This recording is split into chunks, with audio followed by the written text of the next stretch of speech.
Wait, 5 more minutes, right? 5 menit lagi kan? Tahan dulu, belum pakai baju.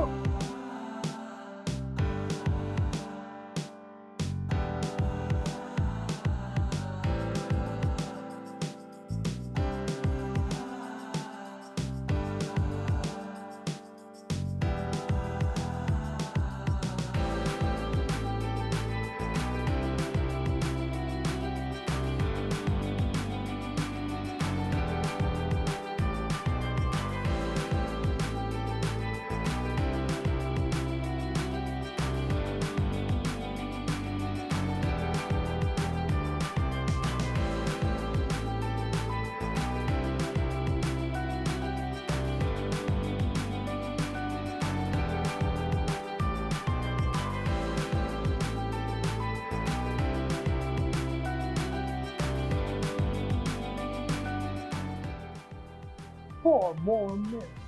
4 menit lagi.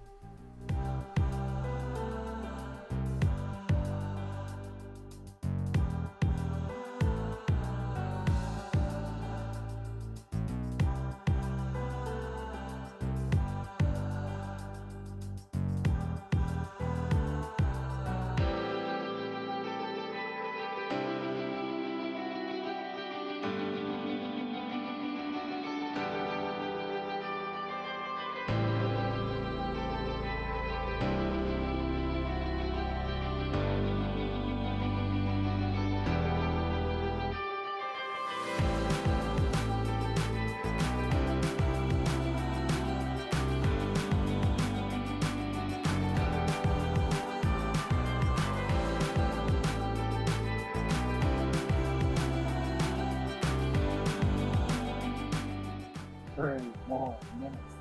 3 menit lagi.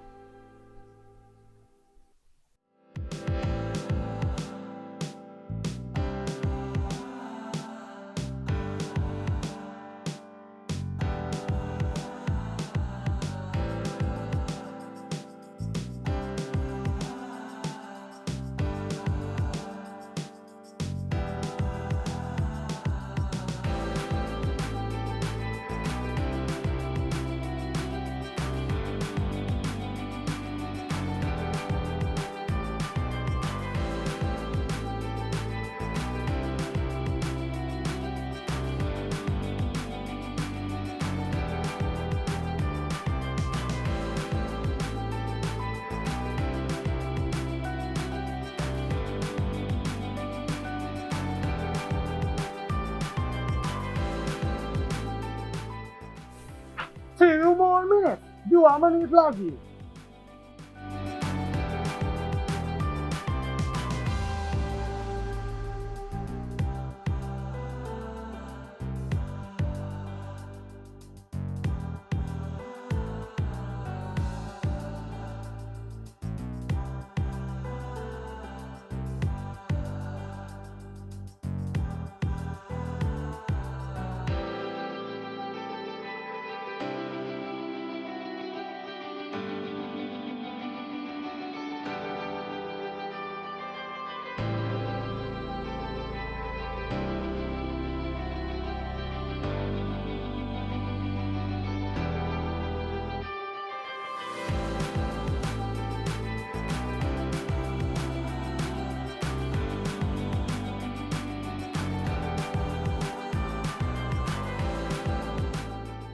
Alright guys, it's 1 more minute. 1 menit lagi. Yuk buruan, let's go.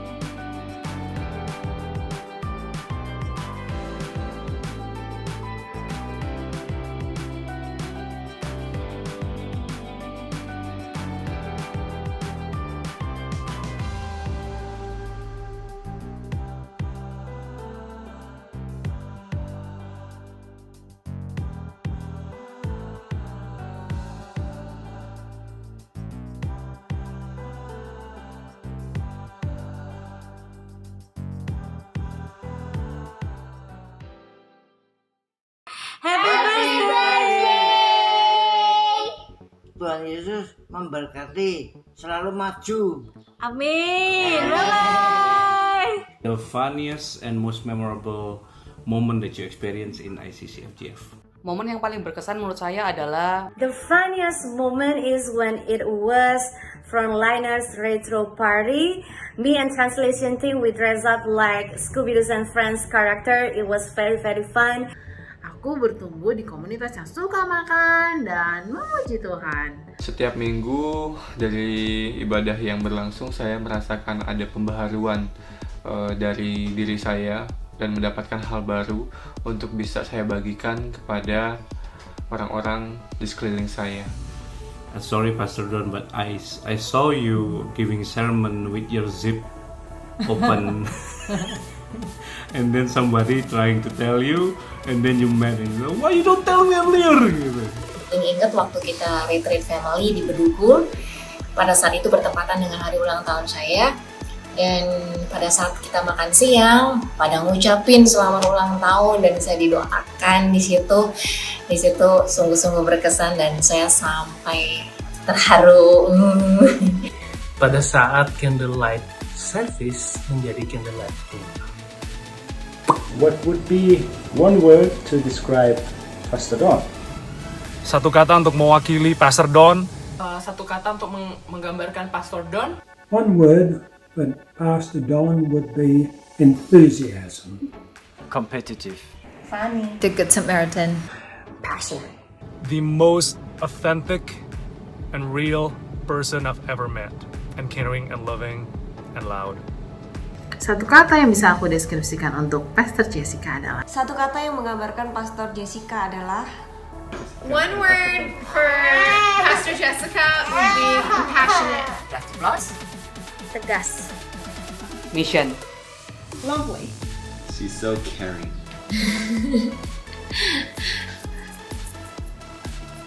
Kalau aku oase. Doa dan pesan untuk ICC IFGF Bali, semoga ICC IFGF Bali diberkati Tuhan Yesus. I want to pray for ICC IFGF that ICC IFGF will become the strongest church, united, full of passion, compassion. Sukses selalu, terus bertumbuh dan berkembang di dalam Tuhan. Semoga gereja ICC dan IFGF semakin maju, semakin diberkati Tuhan Yesus. Pesan saya tahun depan lebih baik lagi, lebih hebat lagi, banyak jiwa dibawa untuk Tuhan. So I just want to pray, Father, please help ICC IFGF Bali to continue to be your light, to be your representative of your love, your peace, and your joy, and your church as an embodiment of the whole body of Christ. Like an olive oil, we can be pressed and we can pour out our anointing. Semoga ICC bisa berkembang dan bertumbuh lagi dalam Kristus dan bisa menggapai jiwa-jiwa lebih banyak lagi, terutama di Bali. Personal message and prayer for ICC FGF is to grow in faith together. I pray that going forward, ICC and IFGF Bali continue to grow together spiritually in Christ and be an extension of God's blessing to Bali and beyond. Happy anniversary ICC and IFGF Bali! Woo!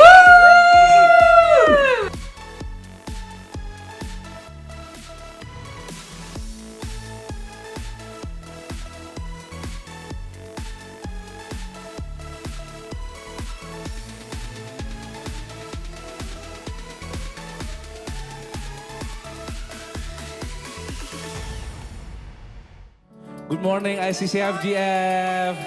Happy Sunday wherever you are. God bless you. No matter how is our situation right now, He's still good. Amen. This is an amazing day to praise Him, to worship Him. So let's lift our voice and say, He is good. Amen. God is good. God is good.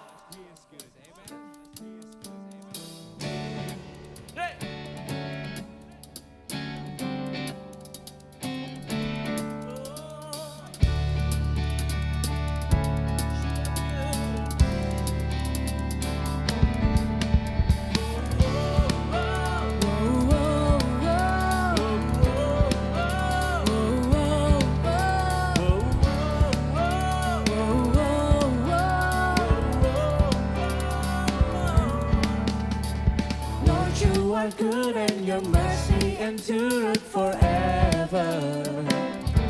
Say it. Lord, you are good and your mercy endureth forever. Hallelujah. People from every nation and tongue, from generations to generation, we worship you. Hallelujah, hallelujah, we worship you. Who you are, hallelujah. We worship you. Hallelujah, hallelujah, we worship you. Who you are. You are good. Hey. Let's sing it again. He's good. Amen. Lord, you are good and your mercy endureth forever. You are good, say. Lord, you are good and your mercy endureth forever. Come on, all people, say. People from every nation and tongue, from generations to generations, we worship you. Hallelujah. Hallelujah, hallelujah, we worship you. Who you are, yeah. We worship you. Hallelujah, hallelujah, we worship you. For who you are, 'cause you are good. Woo. You are so good, Lord. So good, so good. Yeah. Let's sing it with us. All the time, you are good. You are good. All the time, you are good. Sing it. You are good. All the time, you are good. You are good. All the time, you are good. Say it. Lord, you are good and your mercy endureth forever. Lord, you are good and your mercy endureth forever. Lord, you are good and your mercy endureth forever. Oh, you're good. Lord, you are good and your mercy endureth forever. People from every nation and tongue, from generation to generation, we worship you. Hallelujah, hallelujah, we worship you. For who you are, We worship you. we worship you. Hallelujah, hallelujah, we worship you. For who you are, for who you are, for who you are, for who you are. Say, you are good.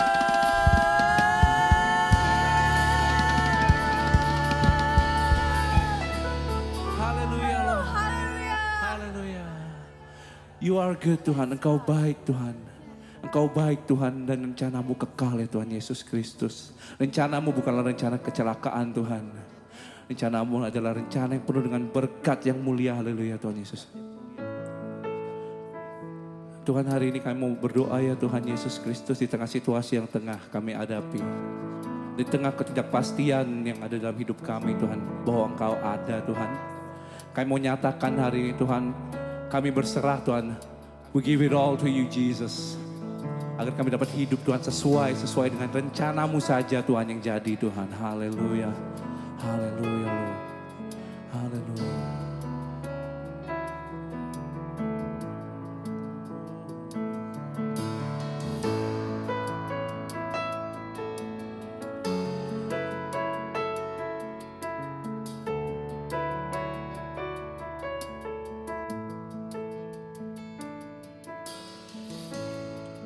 Di dalam kesesakan, di dalam kebimbangan, Kau selalu ada untukku. Tak pernah Kau tinggalkan, tak pernah Kau siakan, setia menuntun langkahku. Apapun yang terjadi,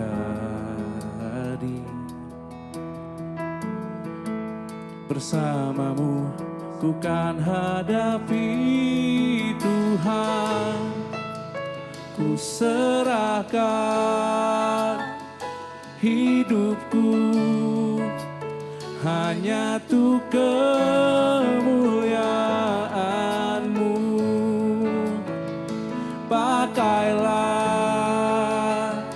ubahkan hingga sesuai rencana-Mu.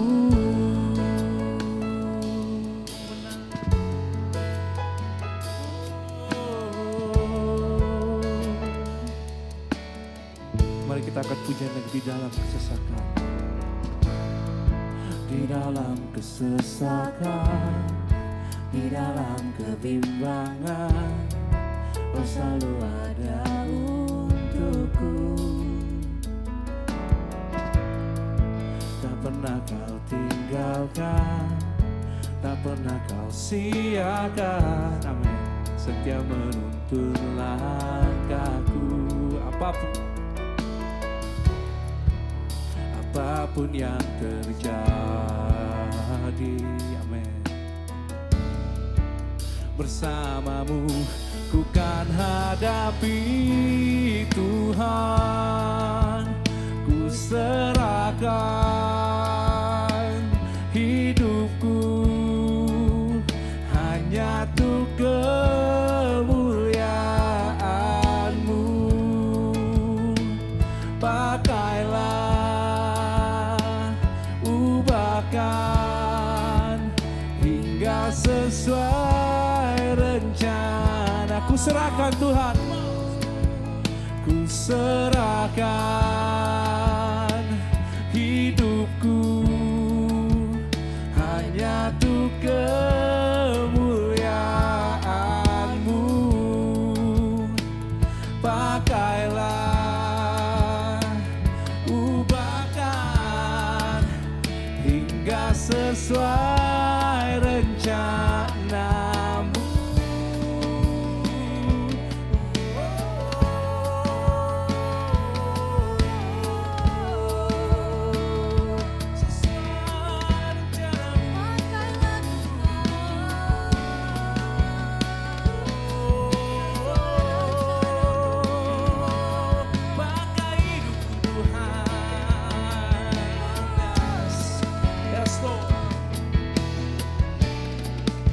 Kemanapun ku pergi, ku tahu ku tak akan sendiri. Oh, kemanapun ku pergi, ku tahu ku tak akan sendiri. Kemanapun, come on. Kemanapun ku pergi, ku tahu ku takkan sendiri. Kemanapun ku pergi, ku tahu tak akan sendiri. Tuhan, ku serahkan hidupku.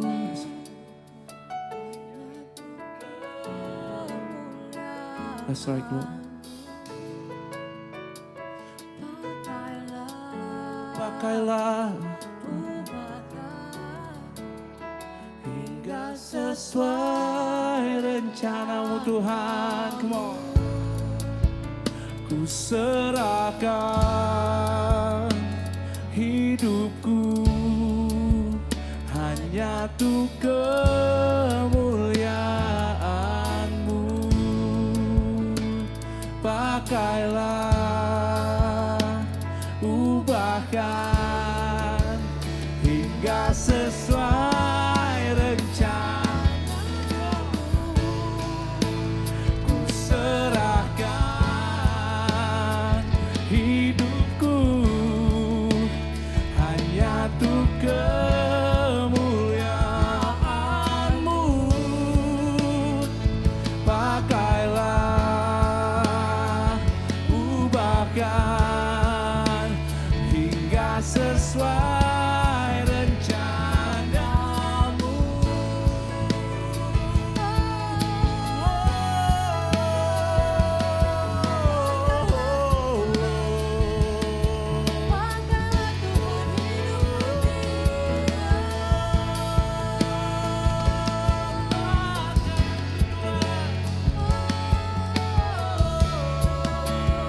Hingga sesuai rencana-Mu.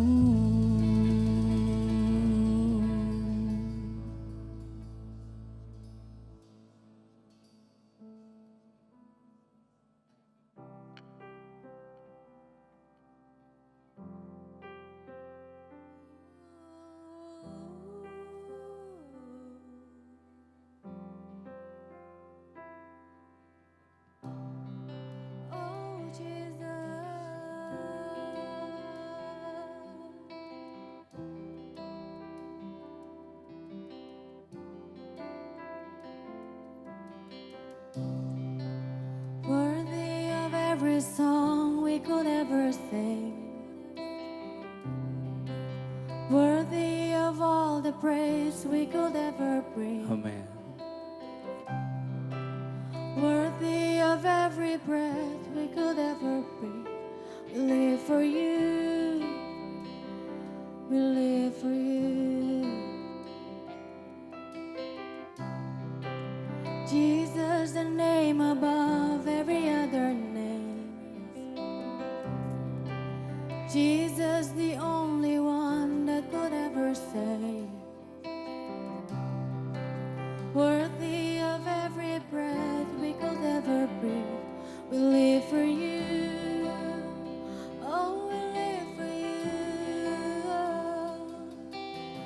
Holy, there is no one like you.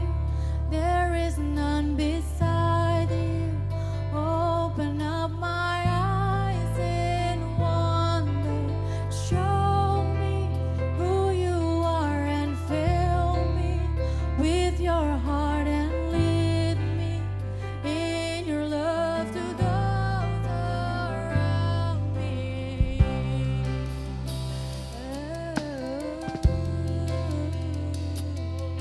You are worthy. You are worthy, Lord. Worthy of every song we could ever sing, worthy of all the praise we could ever bring, worthy of every breath we could ever breathe. We live for you. Oh, we live for you. Jesus, Jesus, the name above every other name. Jesus, the only one that could ever save. worthy of every breath we could ever breathe. We live for you. Oh, we live for you. Holy, there is no one like you. There is none beside you. Open up my eyes in wonder and show me who you are and fill me with your heart and lead me in your love to those around me. Holy, there is no one like you. There is none beside you. Open up my eyes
Shalom, selamat pagi Jemaat ICC IFGF Bali semuanya dimanapun Anda berada.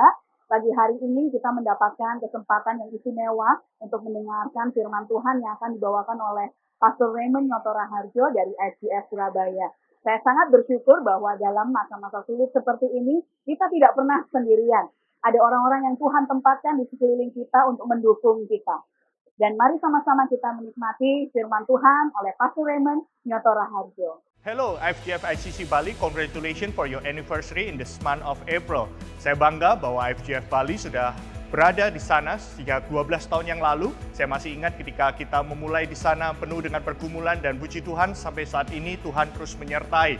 Dan berapa tahun terakhir ini kita bekerja sama dengan ICC Bali dan sungguh membuahkan suatu hasil yang luar biasa di mana kita bisa berkolaborasi secara bersama-sama. So congratulations Pastor Don for ICC Bali for your 9th anniversary. My prayer is that you guys continue to connect with God, make disciples, because we believe that people is our mission. And we believe that we want to help people, we want to empower people so they can grow mature in God and fulfill God's calling in their life. God bless you. Halo, apa kabar semua jemaat Tuhan dimanapun Anda berada hari ini? Saya percaya hadirat Tuhan menyertai kita semua. Saya selalu berdoa supaya Anda senantiasa disertai Tuhan, sehat secara jasmani, rohani, emosi, dan saya percaya Anda di sini kita akan sama-sama mendengarkan firman Tuhan. Hari ini saya akan berbicara mengenai Jesus is alive. Tahukah Anda ketika kita tahu bahwa Yesus hidup, kita memiliki kepastian suatu hari depan yang penuh dengan harapan. Nah, saya masih teringat ketika bulan lalu kita mulai berbicara mengenai apa yang harus kita lakukan for such a time as this. Apa yang kita lakukan salah satunya adalah being kind and generous. Dan puji Tuhan saya bangga dengan teman-teman yang ada di tempat ini. Karena ketika kita mengumpulkan bantuan, responnya begitu luar biasa. Dan saya ingin kasih laporan singkat aja bahwa kita dari Generasi Peduli kita telah menyumbangkan APD bekerjasama dengan yayasan-yayasan lainnya dan diterima langsung oleh Gubernur Jatim Ibu Khofifah sebagai Ketua Gugus Tugas dari penanganan COVID-19 Jatim ini. Dan saya juga excited untuk melihat teman-teman mengumpulkan 10.000 face shield. Mereka nggak cuma nyumbang secara keuangan, tapi mereka melakukan ini sebagai project bersama untuk mereka lakukan bersama dengan keluarga mereka. Dan saya percaya it's very kind of you. So untuk itu saya mengucapkan syukur pada Tuhan. Saya berterima kasih untuk kerjasama setiap kita yang ada di sini. Nggak ketinggalan kita di satelit-satelit dan juga di region kita menjadikan setiap gereja Tuhan menjadi rumah di mana perbendaharaan Tuhan itu ada, become storehouse. Sehingga kita bisa menjadi berkat buat kota dan bangsa ini. Dan itulah yang kita selalu dengung-dengungkan. People is our mission. This is our church, kita ingin jadi berkat buat kota ini, buat komunitas di mana kita berada, sehingga mereka boleh melihat pekerjaan yang baik dan nama Tuhan boleh dimuliakan. Nah, masih ingat ketika 3 minggu yang lalu saya sharing mengenai Petrus dan Yudas. Dan kita tahu bahwa Petrus dia bertobat dan dia nggak cuma berhenti sama pertobatan itu, dia terus mengikuti Tuhan dan dia terus menjawab panggilan Tuhan. Dan saya percaya Tuhan Yesus juga nggak pernah give up dalam kehidupan kita.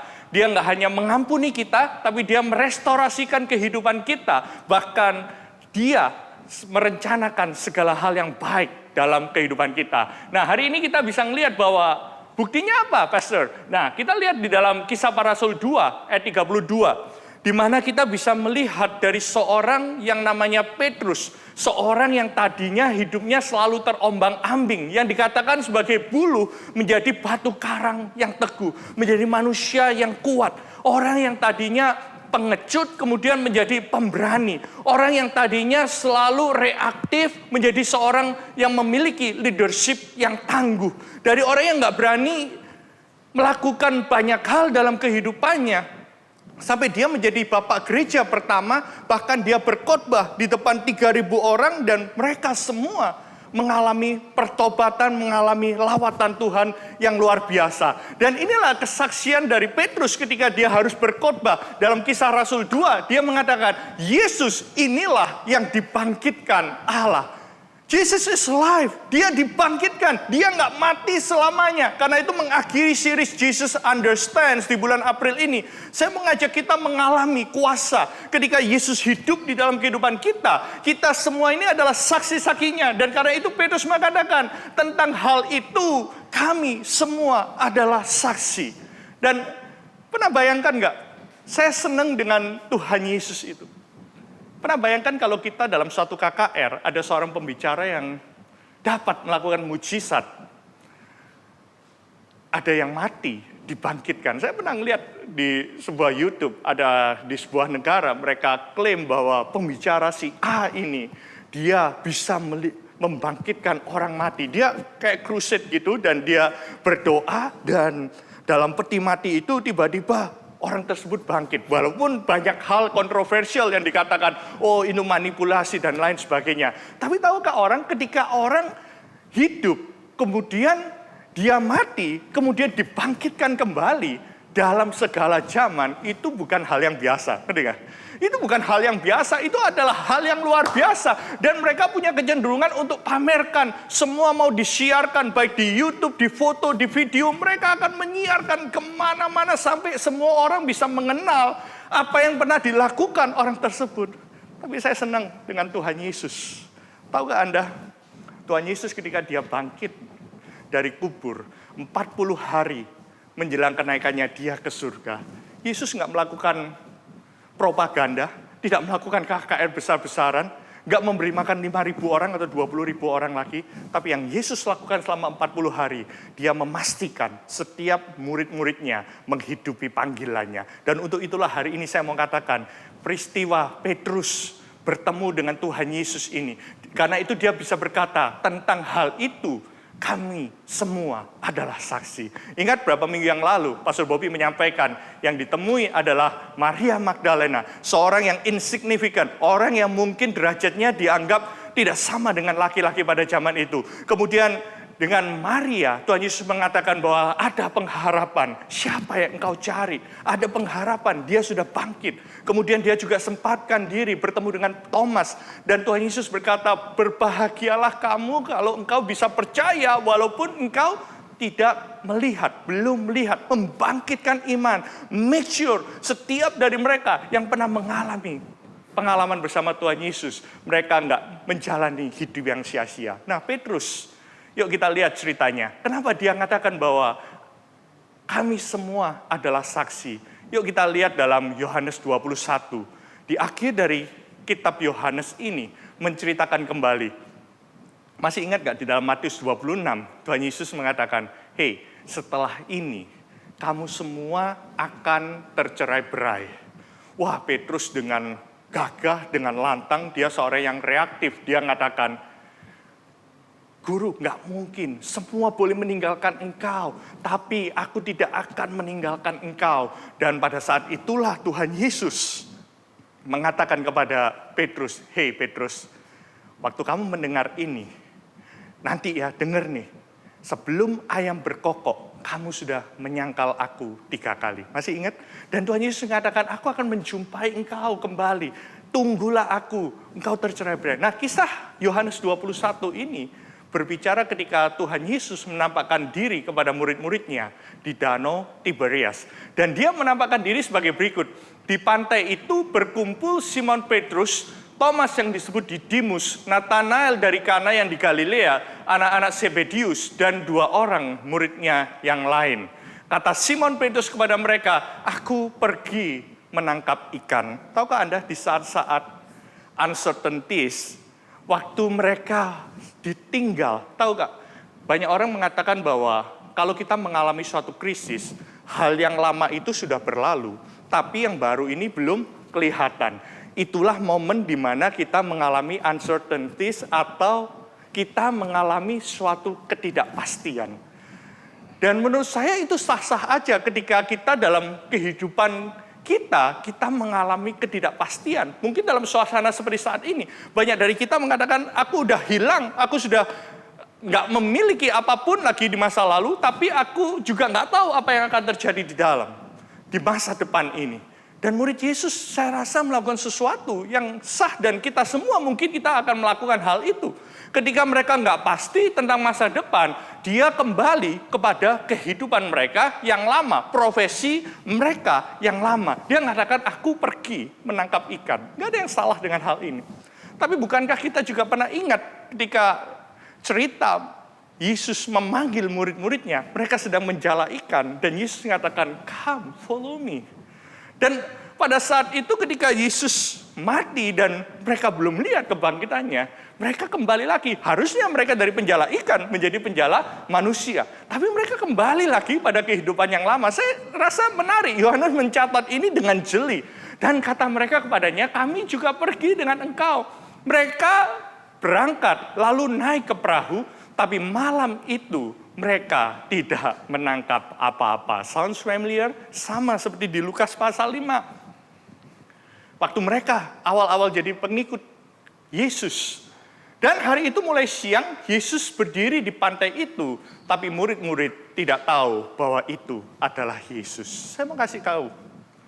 Ketika ada masa di dalam kehidupan kita yang tidak menentu, masa-masa yang disebut sebagai uncertainties, ketika kita sudah melewati masa lalu, tapi masa depan yang dijanjikan belum kita lihat. Seringkali kita mengalami kehidupan ini seperti biasa-biasa aja. Bahkan beberapa dari kita ketika mengalami masa-masa uncertainties ini, kita nggak menyadari bahwa Yesus itu ada bersama-sama dengan kita. Pernah mengalami hal itu? Saya pernah mengalami ketika segala sesuatu yang kita usahakan seolah-olah belum membuahkan hasil. Dan kadang kita nggak bisa mengucap syukur, kita nggak bisa tahu dengan jelas kehidupan kita. Bahkan kadang-kadang kita nggak sadar bahwa hidup kita itu ada anugerah Tuhan. Kadang kita nggak sadar bahwa Tuhan itu selalu bersama dengan kita. Dan murid-murid Yesus waktu itu, Yesus berdiri di pantai. Akan tetapi murid-muridnya itu tidak tahu bahwa itu adalah Yesus. Tapi saya senang. Hal yang pertama yang Yesus katakan kepada mereka, Yesus nggak menuduh ketidakpedulian mereka. Kalau saya jadi Yesus, saya akan tanya sebagai manusia, saya akan tanya bahwa, hei, kamu tak suruh nunggu, kok kamu nggak nunggu? Kok kamu tercerai-berai? Kok kamu kembali kepada kehidupan yang lama? Bukankah aku telah membebaskan kamu? Dia bisa tunjuk kehidupan yang lama dari masing-masing muridnya, termasuk Petrus. Dan dia bisa katakan, bahkan kalau dia ketemu Petrus, mungkin dia akan tanya, hei, benarkah yang tak omongin? Kamu sih gak percaya. Atau kalau kita bahasa Jawanya, ya toh, gitu ya. Right? See? Kita akan bisa katakan gitu. Kita bisa penuh dengan penghakiman, kita bisa penuh dengan kata-kata yang menuduh seseorang. Tapi saya senang ketika Yesus bangkit dan dia mengerti kehidupan, dia mengerti setiap masalah, dia mengerti segala uncertainty yang dialami oleh murid-muridnya itu. Tapi yang saya senang adalah Yesus menunjukkan kepeduliannya. Yesus yang sama hari ini hadir di tengah-tengah kita. Dia bangkit, dia hidup. I don't know about you. Mungkin berapa dari kita sudah meninggalkan kehidupan kita yang penuh dengan berapi-api. Mungkin kita sudah meninggalkan, kita mengalami seolah-olah kehidupan kita stagnan. Seolah-olah kok apa yang sudah kita bangun sekarang ini sia-sia. But I'm telling you that Jesus understands and Jesus cares about your life. Hal yang pertama yang Yesus lakukan, dia nggak tanya tentang hal yang lain. Tapi can you imagine? Yesus berkata kepada mereka, hai anak-anak, apakah kamu mempunyai lauk pauk? Dan mereka mengatakan tidak ada. Yang Yesus pikirkan adalah tentang makanan. Tahukah? Gara-gara kebutuhan yang nggak dipenuhi, banyak orang hari-hari ini mengalami kenekatan. But Jesus cares, dia nggak peduli akan hal yang lain. Dia nggak pedulikan Petrus yang pernah menyangkal dia sampai 3 kali. Tapi dia katakan, Jesus said to them, children, do you have any fish to eat along with your bread? And they answer, no. Yesus peduli sampai sedetail itu. Saya masih ingat ketika saya masih kecil, beranjak SMP. Saya pada waktu itu kita punya perjanjian dengan orang tua saya bahwa kalau pergi kita ada jam tertentu harus pulang. Kalau nggak salah jam 9 malam. Hari ini kalau pulang jam 9 malam itu masih pagi gitu ya. Tapi waktu zaman saya pada waktu itu perjanjian. Kamu boleh pergi sama temanmu, weekend boleh kemana aja. Tapi remember, kalau bisa pulang jam 9 malam. Dan beberapa kali kita kena tegur dengan hebat karena lewat jam itu. Tapi suatu ketika karena waktu itu saya nunut orang. Jadi jam 9 belum bisa pulang, jam 10 belum bisa pulang, dan nyampe rumah jam 11. Tahukah Anda? Pada waktu pulang jam 11 itu bukan lagi pembantu rumah tangga yang membukakan pintu, tapi papa mama saya ada di sana. Dia menungguin saya jam 11 malam, kalau nggak salah sampai 11.30. Tahukah Anda, saya sudah datang dengan perasaan guilty, perasaan sudah siap mengatakan, Pak sorry, ampuni, beribu alasan saya sudah siapkan untuk mengatakan kenapa kok saya sampai pulang terlambat. Tapi pada saat itu, orang tua saya hari itu tidak ngomong apa-apa, begitu saya datang ke rumah. Waktu saya pulang, dia bukakan pintu. Saya masih ingat, papa saya bukakan pintu sendiri kebok dan kemudian dia cuma bilang gini, Nyo, udah makan belum? Wah, saya seperti disiram air es. Can you imagine? Saya datang dengan penuh dengan penyesalan, penuh dengan alasan. Tapi yang ditanya adalah, sudah makan atau belum? Can you imagine? Kita bisa ngelihat, dan pada waktu makan mulai berbicara akan hal-hal itu. Dan saya mulai minta maaf dan lain sebagainya. Saya rasa Yesus lebih dari sekedar orang tua yang baik. Dia peduli dalam kehidupan kita because He really care. Karena itu hari-hari ini, mungkin ada banyak dari kita saat-saat ini, di tengah situasi yang nggak menentu dalam kehidupan kita mulai meninggalkan saat teduh kita, meninggalkan pelayanan kita mulai mundur dari Tuhan. Mungkin bukan suatu hal yang dosa, tapi kita ada hal lain yang kita menjadi perhatian kita sampai saat ini. Tapi saya percaya, kalau hari ini Yesus mengatakan, aku hidup dan aku tinggal bersama-sama dengan kamu, kuasa kebangkitanku. Dia cuma bilang sama kita, bahwa aku peduli kehidupanmu. Makanya Petrus dalam 1 Petrus 5 ayat 7, dia mengatakan, serahkanlah segala kekhawatiranmu kepadanya, sebab dia yang memelihara kamu. Kalau ada 1-2 hal dalam kehidupan kita yang membuat kita kembali pada kehidupan kita yang lama, enggak harus dosa, tapi kehidupan yang biasa-biasa aja, enggak fulfill God's calling dalam kehidupan kita, this is the time untuk kita bisa mengalami kuasa kebangkitan, because Jesus is alive. Casting all your care, all your anxieties, all your worry, all your concerns once for all on Him. For He cares about you with deepest affection and watches over you very carefully. Itu Yesus yang kita sembah. Dia hidup, Jesus is alive, and He cares about your life. Ini yang saya mengatakan. Itu hal yang pertama. Bahwa Jesus cares for your daily life. Dia nggak peduli hal-hal yang muluk-muluk. Dia nggak mengingat setiap dosa, kesalahan kita. Dia juga nggak ingin kita melakukan hanya hal yang besar dalam kehidupan kita. But Jesus cares for your daily life. You do not need to do extraordinary things. Jesus meets you where you are. Hari ini, saya mau ngajak kita sama-sama mengalami kuasa kebangkitan Tuhan Yesus. Jesus is alive. He cares for you.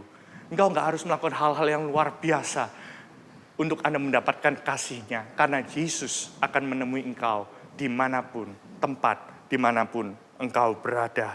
Kita belajar tentang hal ini. Hal yang kedua, Yesus nggak hanya peduli, tapi Yesus juga menyediakan. Tahukah Anda, di masa-masa ini banyak orang mengalami ketakutan.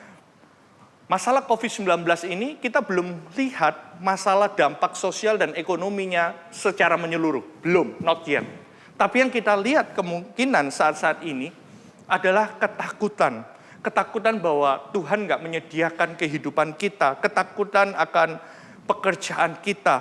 Ketakutan akan apa yang akan terjadi di masa-masa mendatang. Dan seringkali Anda harus tahu bahwa masa krisis semacam ini itu adalah semacam defining moment. Dia akan menunjukkan siapa jati diri kita sebenarnya. Mungkin di dalam keluarga kita mulai kelihatan jati diri kita sebenarnya. Mungkin dalam bisnis kita udah mulai melihat, oh iya ya, ada hal-hal yang aku nggak perhatikan yang di masa yang lalu.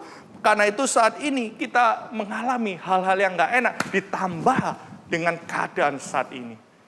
Dan seringkali kita, kalau orang yang memiliki suatu reaksi yang berlebihan, nggak punya leadership dalam kehidupannya, tapi yang ada reactionship dalam kehidupannya, mungkin kita dengan gegabah mengatakan, aku harus pecat karyawan, aku harus mungkin meninggalkan relationship yang ini. Bahkan ada rumah tangga yang mengalami kehancuran hanya karena mengalami krisis. Dan saya mau encourage setiap kita bahwa Tuhan punya banyak cara dalam kehidupan kita. Krisis ini saya katakan, ini sementara. Saya katakan bisa 3 bulan, 6 bulan, mungkin 1 tahun. Tapi hidup yang engkau bangun hari-hari ini, itu memiliki dampak kekekalan. Mungkin lebih dari puluhan tahun Anda akan di bumi ini. Karena itu saya katakan, I encourage you, jangan meninggalkan apa yang kau miliki hari ini. Jangan lihat dari apa yang orang lain lakukan. Karena Yesus tahu bahwa Tuhan bisa menyediakan apa yang kau butuhkan justru di saat-saat ini. Yesus berkata, tebarkanlah jalamu di sebelah kanan perahu, maka kamu akan peroleh. Ingat, mereka nelayan. Dan Yesus nggak minta, hei kamu harus jadi pindah profesi, jadi tukang kayu untuk Anda mendapatkan penyediaan dari Tuhan. Atau, oh that's enough, kamu udah nggak bisa nangkep ikan. Tapi dia katakan, hei pakai dengan hal yang sama. Pakai apa yang kau miliki di tangan ini. Saya mengatakan bahwa di masa-masa seperti ini, justru kesempatan terbuka lebar untuk Anda melakukan apa yang kau lakukan dengan baik. Ditambah dengan suatu pewahyuan dari Tuhan.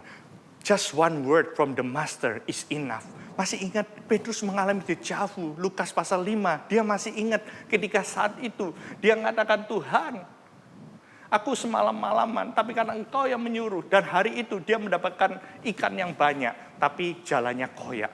Tapi di Yohanes 21, Yesus mengatakan, tebarkanlah jalamu di sebelah kanan perahu, maka kamu akan peroleh. Jangan cepat-cepat pindah profesi, apalagi ganti pasangan di masa-masa susah ini, saudara. Jangan cepat-cepat switch melihat orang lain miliki, tapi pakai apa yang ada di tangan Anda.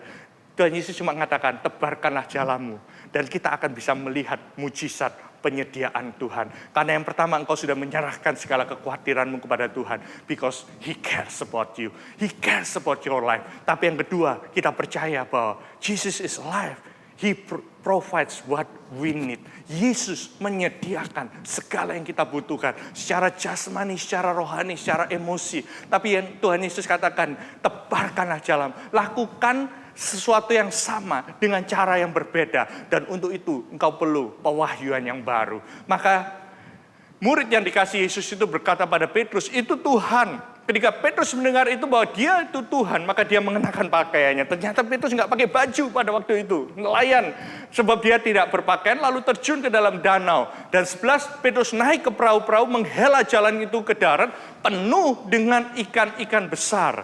Jumlahnya berapa? 153 ekor banyaknya. Dan sungguh pun sebanyak itu jala itu tidak koyak. Apa yang saya mau katakan pada Anda? Krisis ini sementara. Tapi engkau terus melakukan perintah Tuhan. Apa yang Tuhan perintahkan kepadamu. Engkau tidak gampang berpaling hati. Engkau nggak gampang switch. Engkau nggak gampang pindah haluan. Tapi engkau melakukan yang terbaik yang ada di tanganmu. Engkau akan bisa melihat bahwa ke depan 5 tahun, 10 tahun, 20 tahun mendatang. Engkau akan bisa melihat penyediaan dari Tuhan itu luar biasa. Dan this is the interesting part. Jalanmu sekarang tidak koyak. Krisis ini memberikan kesempatan buat kita untuk ngecek apa yang kita punya. Ketika engkau bisa menampung apa yang Tuhan akan berikan di dalam kehidupanmu, bayangkan bahwa Tuhan yang begitu besar itu ingin memberikan penyediaan yang supernatural dalam kehidupan Anda. Dan jalanmu tidak koyak. Kenapa? Karena di masa-masa seperti ini, di masa engkau tidak tahu akan masa depan, di saat itulah engkau mendengar suara Tuhan lebih lagi. Inilah waktu di mana momen kita memperkuat relationship kita. Kita memperkuat apa yang sudah kita lakukan. Yes, bisnis mungkin slow down, mungkin relationship slow down, tapi kehidupanmu tidak akan pernah slow down. Karena yang kau bangun selama ini really worth it. Karena bukan engkau yang membangun, tapi Tuhan yang membangun kehidupanmu. Di dalam kehidupan kita ini. Jalanmu tidak akan koyak. Karena itu perlu kita makan bersama dengan Yesus. Breakfast with Jesus. Punyakah kita devotion dengan Tuhan? Kalau pagi Anda mungkin punya banyak waktu hari-hari ini. Ambil waktu to have breakfast with Jesus. Untuk mengambil kesempatan, mengambil roti. Dan kita juga melihat bahwa mereka melakukan ini, breakfast with Jesus. Marilah dan sarapanlah. Dan kita bisa melihat bahwa Alkitab mencatat itulah kali ketiga Yesus menyatakan dirinya sebagai orang yang hidup, yang sudah mati kemudian bangkit kembali. Dan dia mau memastikan bahwa ke-6 muridnya ditambah dengan Petrus, dia pastikan bahwa mereka tetap hidup dalam jalan-jalan Tuhan. Dan yang ini saya lihat, saya masih punya foto ini ketika 3 tahun yang lalu saya dapat kesempatan ke tempat di mana Petrus mengalami 153. Anda tahu waktu-waktu itu saya dalam suatu transisi. Saya ingin melayani Tuhan sepenuh waktu umur 40 tahun. Saya ingat ini Februari, peristiwa ini Februari, dan saya harus ngambil keputusan itu November. Begitu banyak hal dalam kehidupan saya yang saya nggak ngerti hari itu. Tapi di tempat itu Yesus berkata, trust, berserah kepada Tuhan. I will provide what you need. Apapun akan aku sediakan. Tapi hari ini serahkan segala kekhawatiranmu. Dan kita bisa melihat bahwa di hari-hari ini kita bisa melihat penyediaan yang dari Tuhan. Jesus provides. Waktu itu saya berdoa bersama dengan istri saya. Dan saya katakan bahwa Tuhan bisa melakukan mujizat di dalam kehidupan kita. Bahkan gereja Tuhan sampai hari ini terus dikuatkan. Bukan kuat gagah manusia. Tapi karena Tuhan yang menyediakan. Jesus provides. Come and have breakfast with Him. Every day, dengarkan dia. Just one word from the Master, it's enough untuk memberkati Anda. 153 ekor dan jalanmu tidak akan koyak. Karena engkau membangun sesuatu yang real, bukan sesuatu yang semu di dalam kehidupan Anda. Dan yang terakhir, jangan lupa ketika Tuhan memperhatikan kita, Tuhan memenuhi setiap kebutuhan kita karena Dia Jehovah Jireh. Dia punya maksud, because Jesus calls you. Saya senang antara Petrus dan Yesus ada closure yang baik di Yohanes 21 ini. Anda harus melihat bahwa ini peristiwa yang seringkali kita dengarkan, bahwa Petrus ditanya oleh Tuhan Yesus sampai 3 kali. Dia katakan, Simon anak Yohanes, apakah engkau mengasihi aku? Yang pertama, Yesus tanya, apakah kamu agape me? Because agape you. Petrus mengatakan, enggak bisa, aku cuma phileo. Kemudian yang kedua kali Yesus tanya, dia, apakah kamu mau agape? Dia katakan, enggak bisa, aku phileo. Aku hanya bisa mengasihi engkau dengan kasih persaudaraan, bukan kasih yang sacrifice, kasih yang mau berkorban. Tapi sedihlah ketika itu Simon waktu itu merasa sedih, tapi Tuhan Yesus mengatakan, can you phileo me? Yesus menurunkan standarnya, dan phileo ini artinya kasih persaudaraan. Maka sedih hati Petrus karena Yesus berkata, untuk ketiga kalinya apa engkau mengasihi aku? Kita sering dengar 3 kata kasih yang berbeda, agape, phileo ini. Tapi tahukah Anda waktu Yesus meresponi, dia juga mengatakan dengan 3 respon yang berbeda. Dan waktu ketiga kali ini, engkau tahu segala sesuatu bahwa aku mengasihi engkau dengan phileo. Dan kata Yesus kepadanya, gembalakanlah domba-dombaku. Menarik, buat Anda yang belajar Yunani, saya dapat ini. Ternyata dari kata ini ada 3 kata. Gembalakan domba-dombaku, gembalakan domba-dombaku. Yang pertama adalah feed my lamb. Dia katakan di sini kasih makan. Tapi lamb ini berbicara mengenai domba. Lamb ini berbicara mengenai waktu Tuhan Yesus mengatakan, dia katakan ini domba yang masih anak-anak. Dan Petrus mengatakan, aku nggak bisa untuk memberi makan. Tapi yang kedua, dia katakan, gembalakan domba-dombaku. Dia katakan, ayo gembalakan, jagai domba-domba yang dewasa. Yang anak-anak disuruh kasih makan. Yang kedua, dia katakan, jagai domba-dombaku yang dewasa. Tapi yang ketiga, ini yang menarik. Dia mengatakan, ini adalah suatu establishment dalam kehidupan Petrus. Yesus mengatakan, feed my sheep. Dia katakan, oke, kamu nggak mengembalakan, tapi kamu memberi makan. Tapi memberi makan domba-domba yang dewasa juga. Sheep. Dikatakan, feed my sheep. Saya mengatakan, wow. Ini adalah suatu establishment. Ada suatu nubuatan ketika Petrus akan menjadi gembala pertama. Dan ini menunjukkan bahwa, tugasmu cuma kasih makan. Akulah gembala agung, aku yang akan menjagai. Dan Petrus mengalami panggilan ini, engkau menjagai domba-domba, kamu cuma kasih makan. Tahukah Anda, dalam kehidupan ini Tuhan peduli akan kehidupan kita. Tuhan akan menyediakan apa yang kita butuhkan. Pertanyaannya, will you answer God's call in your life? Dengan profesimu, dengan apa yang ada di tangan. Anda katakan, nggak mungkin, aku nggak bisa. Tuhan nggak minta Anda mengembalakan, tapi kasih makan. Begitu banyak kesempatan di hari-hari ini untuk kita bisa berbuat baik, untuk memberi makan domba-dombanya Tuhan. Dan Petrus menjawab panggilan itu. Dan di saat itulah kita merasakan bahwa Tuhan menanya itu 3 kali. Petrus menyangkal 3 kali. Tapi Tuhan Yesus menanya kembali 3 kali. Dan dia menerima. Dan akhirnya Petrus bisa menerima suatu kepastian bahwa Tuhan gak meninggalkan kita apa adanya. Dia menerima kita apa adanya, tapi dia gak menerima. Dia gak hanya menerima kita untuk kita cuma sekedar datang kepadanya. Tuhan Yesus mau memastikan bahwa kita itu hidup sesuai dengan panggilan Tuhan.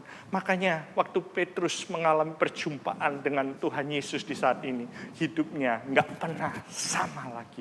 Saya berdoa Anda mengalami perjumpaan dengan Tuhan ketika Tuhan memanggil engkau. Dia nggak hanya care terhadap kehidupan Anda, tapi dia provide kehidupanmu. Tapi dia juga memanggil engkau. Buat apa engkau memiliki segala sesuatu, tapi engkau nggak menjalani panggilan Tuhan. Jesus is alive, dan dia ingin membangkitkan that spirit. Inilah waktu, kesempatan di mana kita bisa bangkit kembali. Kita nggak hidup untuk diri kita sendiri. Kita doa nggak hanya untuk memenuhi kebutuhan kita, tapi kita berdoa supaya setiap rencana Tuhan itu terjadi dalam kehidupan. Yes, Jesus understands, but He wants to guide you to fulfill God's calling in your life. Ini yang Yesus kerjakan terhadap Petrus. Makanya dia katakan, sesungguhnya ketika engkau masih muda, engkau mengikat pinggangmu sendiri. Dan engkau berjalan kemana yang kau kehendaki. Tapi ketika engkau sudah menjadi tua, engkau akan mengulurkan tanganmu. Dan orang lain akan mengikat engkau ke tempat yang tidak kau kehendaki.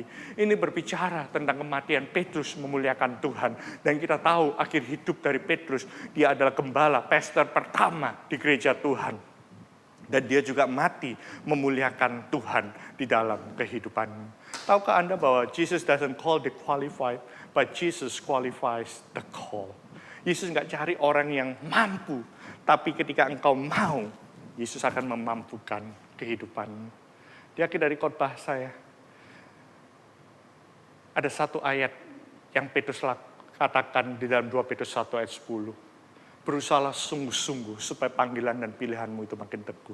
Yes, engkau diselamatkan karena kasih karunia.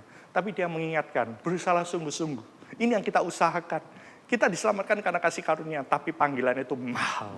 Harus engkau usahakan supaya panggilan dan pilihan Tuhan itu makin teguh. Kenapa? Supaya kita nggak pernah tersandung. Hari-hari ini ketika kita menghadapi realitas hidup, banyak orang yang tersandung. Why?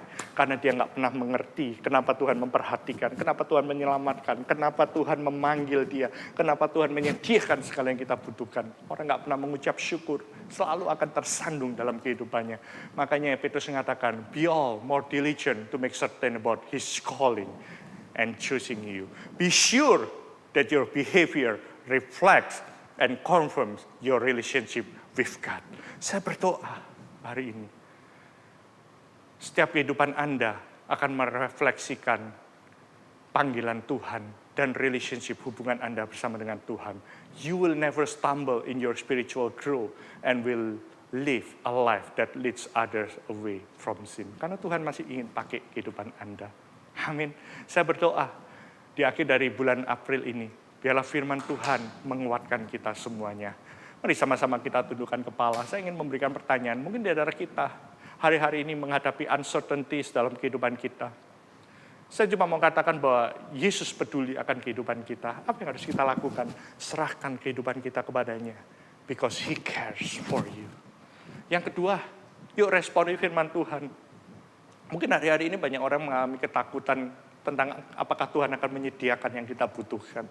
Saya mengatakan bahwa Jesus provides. Dia memakai apa yang ada di tangan. Dia nggak kasih semuanya itu seperti jatuh dari langit. Tapi dia pakai apa yang ada di tangan ini. Perhatikan. Continue to do the good things yang Tuhan sudah lakukan di dalam kehidupan. Dan dia akan bisa melihat mujizat dan multiplikasikan dalam kehidupan kita. Dan terakhir saya mengatakan, Jesus calls you. Dia memanggil kita, memampukan kita. Dia nggak cari orang yang mampu, tapi dia mau cari orang yang mau. Dan dia akan memampukannya. Supaya kita bisa terus connect with God, make disciples, menjala jiwa-jiwa. Dari seorang fisherman menjadi fisher of men. Dari seorang penjala ikan menjadi penjala manusia. Saya ingin berdoa buat kita yang meresponi firman Tuhan. Tuhan, berdoa Tuhan. Berapa dari kami hari ini Tuhan, biarlah firman-Mu berbicara Tuhan. Kalau ada masih keraguan dalam kehidupan kami, hamba berdoa biarlah kami mau menyerahkan segala kekhawatiran kami kepadamu sebab Engkau yang memelihara kehidupan kami.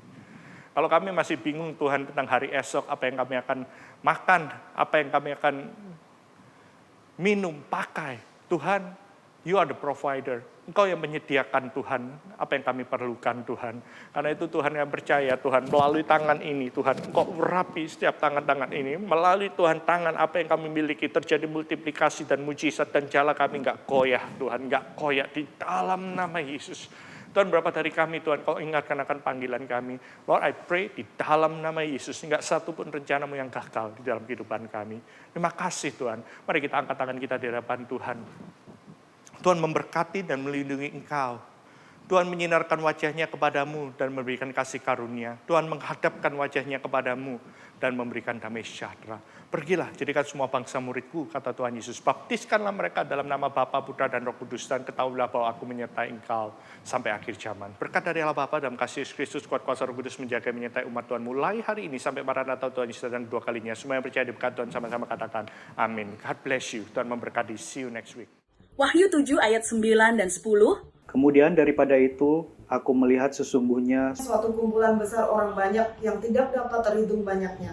Dari segala bangsa dan suku dan kaum dan bahasa.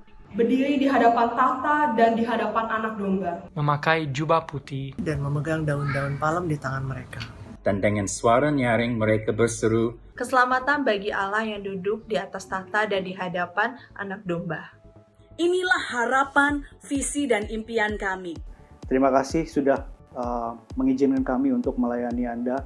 Kangen banget dan semoga kita segera bertemu. Tuhan berkati. Happy anniversary. Happy anniversary. Happy anniversary. Happy anniversary. Happy anniversary. Happy anniversary. Happy anniversary. Happy anniversary.